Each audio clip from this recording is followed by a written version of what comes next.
जय श्री कृष्णा, राधे राधे। ज्योतिष एकाग्र चैनल में आप सभी का हार्दिक स्वागत, हार्दिक अभिनंदन। मित्रों, एक नीच राशि में बैठकर ग्रह भी अत्यंत शुभ फल देते हुए एक सटीक राजयोग का निर्माण करता है। वो राजयोग कैसे बनता है, इसके बारे में आज मैं मंगल के बारे में चर्चा करने जा रहा हूँ। मंगल एक क्षत्रिय वर्ग का माना जाता है और यह मंगल ग्रह एक हिंसक, कलहकारी और पापी ग्रह है। यह एक क्षत्रिय ग्रह माना जाता है।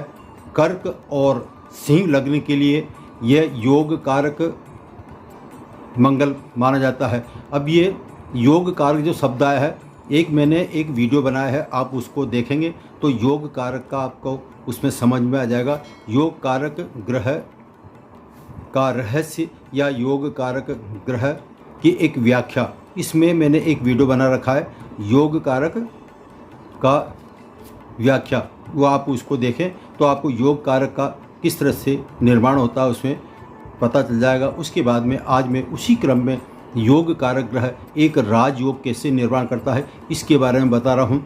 ये मंगल जो है, वैसे देखा जाए तो काल पुरुष की कुंडली के अनुसार मंगल ग्रह मेष राशि का यानी कि लग्न भाव का स्वामी होकर चतुर्थ भाव में बैठता है। तो चतुर्थ भाव जहाँ 4 लिखा होता है वहाँ कर्क राशि आती है। तो कर्क राशि में ये मंगल नीच का हो जाता है। नीच का मंगल वैसे अधिकतर ज्योतिषी उसको खराब मानते हुए बताते हैं कि तुम्हारे ये नीच का मंगल है, इसलिए आप इसमें विकास नहीं हो पा रहा है। लेकिन आज नीच का मंगल ही राजयोग का निर्माण कैसे करता है इसके बारे में चर्चा कर रहा हूँ। यह आगे क्रम बनाते हुए, अधिक विलंब न करते हुए, अधिक जानकारी के लिए प्रस्तुत हूँ। जन्म कुंडली का सिंह राशि, तुला राशि और मकर राशि, ये राशियाँ जो होती है, ये लग्न की, जो सिंह लग्न हो या तुला लग्न हो या मकर लग्न की कुंडली में एक रुचक नामक महापुरुष योग का निर्माण बनाकर श्रेष्ठ फल देता है। ये मंगल ग्रह ये अन्य भाव स्वामियों का भाव परिवर्तन करके भी राजयोग का निर्माण करता है। तो राजयोग किस तरह निर्माण होता है इसके बारे में चर्चा कर रहा हूँ। राजयोग का निर्माण इस तरह से होता है। इसी के अलावा राशि परिवर्तन के, जहाँ मंगल बैठा है वो जिसकी राशि में बैठा और उस राशि का स्वामी दूसरे परिवर्तन हो, तब भी यह राजयोग का निर्माण होता है।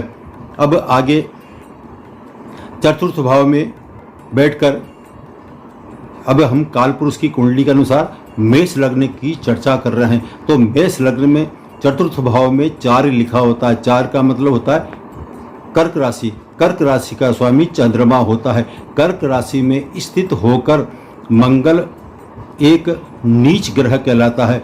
ठीक उसके जस्ट सामने 10वें स्थान पर, यानी कि 4 लिखा हुआ है, उसके जस्ट सामने कुंडली का 10वां भाव, वहाँ 10 लिखा हुआ होता है। तो 10 का होता है मकर राशि।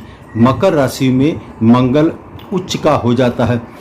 तो जहाँ मंगल बैठता है उसके जस्ट सामने यदि मकर राशि स्थित हो तो ऐसे में मंगल जो नीच का होने के बावजूद भी जब उसकी दृष्टि अपने मकर राशि पर पड़ती है तो वहाँ पर ये उच्च दृष्टि का निर्माण करके ये राजयोग का निर्माण करता है। और इसके अलावा चौथे भाव में बैठकर ये, जहाँ चतुर्थ भाव की चर्चा चल रही है, चतुर्थ भाव में बैठकर इसकी सप्तम दृष्टि 10वें स्थान पर पड़ती है और अष्टम दृष्टि 11वें भाव पर। एक बार और रिपीट कर देता हूँ। मंगल ग्रह की जो दृष्टि संबंध है वो है 4, 7 और 8, यानी कि चौथी दृष्टि, 7वीं दृष्टि और 8वीं दृष्टि से मंगल की दृष्टियाँ कही जाती है। और जिस दृष्टि पे ये देखता है वो उस तरह से, यदि चतुर्थ भाव में नीच का मंगल बैठेगा तो उसके सामने मकर राशि आती है। मकर राशि में ये मंगल जो होता है ये उच्च का माना जाता है, इसलिए उस पर दृष्टि पड़ने के कारण भी, उच्च दृष्टि होने के कारण ऐसे राजयोग का निर्माण होता है।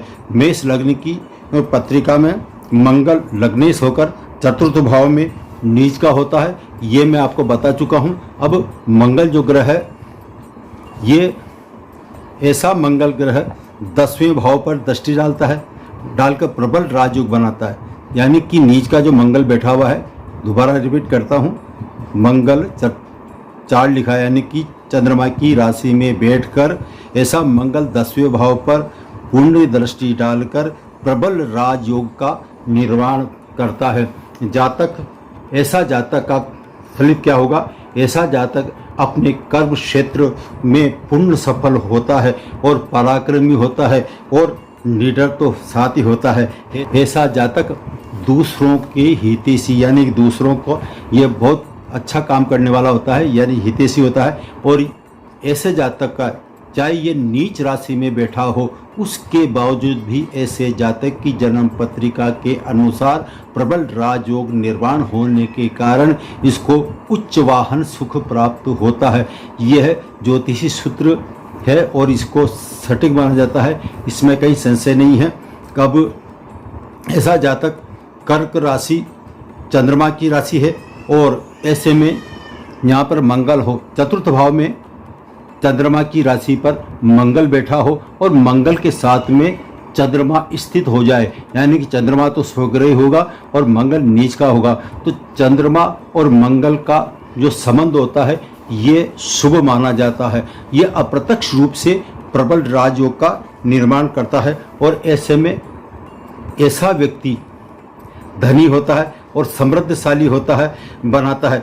चंद्र और मंगल जहाँ युक्त होगा, यानी कि मेष राशि की लग्न की पत्रिका की बात चल रही है, तो मेष राशि के अनुसार चतुर्थ भाव में 4 होने के कारण चंद्रमा के साथ यदि मंगल बैठेगा तो प्रबल राजयोग का निर्माण होता है। और ऐसी पत्रिका यदि बच्चा कोई छात्र है वो यदि डॉक्टर शिक्षा प्राप्त करे तो वो डॉक्टर शिक्षा में अत्यंत उच्च श्रेणी में जा सकता है और उसकी डॉक्टर में अच्छी सफलता प्राप्त कर सकता है।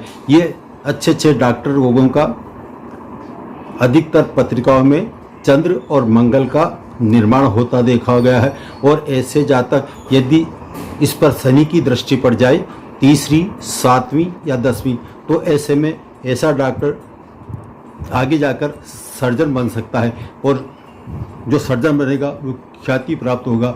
यह है आपके चतुर्थ भाव में नीच मंगल का निर्माण। अब यदि इस मंगल के साथ में चतुर्थ भाव में नीच का मंगल बैठा हो और उस पर यदि गुरु स्थित हो, यानी कि मंगल और गुरु की युति होगी, तो ऐसे में गुरु जो है ये कुंडली का 9th हाउस को हम भाग्य भाव कहते हैं, तो भाग्य भाव का स्वामी और साथ में 12वें भाव का स्वामी, 2 भाव का स्वामी होकर ये ऐसा जातक अत्यंत भाग्यशाली होता है और ये विदेशी शिक्षा में पूर्णतः सफल होता है। यदि ये अंग्रेजी शिक्षा प्राप्त करे तो अच्छी शिक्षा मिलती है, इस साथ ही ये विदेशी शिक्षा में सफल होता है। विदेश से इसको पैसा प्रचुर मात्रा में मिलता है। ऐसे जातक का राज योग जो होता है वो प्रबल राजयोग की श्रेणी में आता है। अब आगे ये था आपके जन्म पत्रिका में नीच राशिगत मंगल किस तरह से राजयोग का निर्माण करता है। तो आज मैंने इस पर चर्चा करी। आज मैं इतना ही जानकारी देते हुए आपसे विदा लेता हूँ। फिर अगली बार नए टॉपिक के साथ मिलेंगे। जब तक के लिए अपनी वाणी को विश्राम देते हुए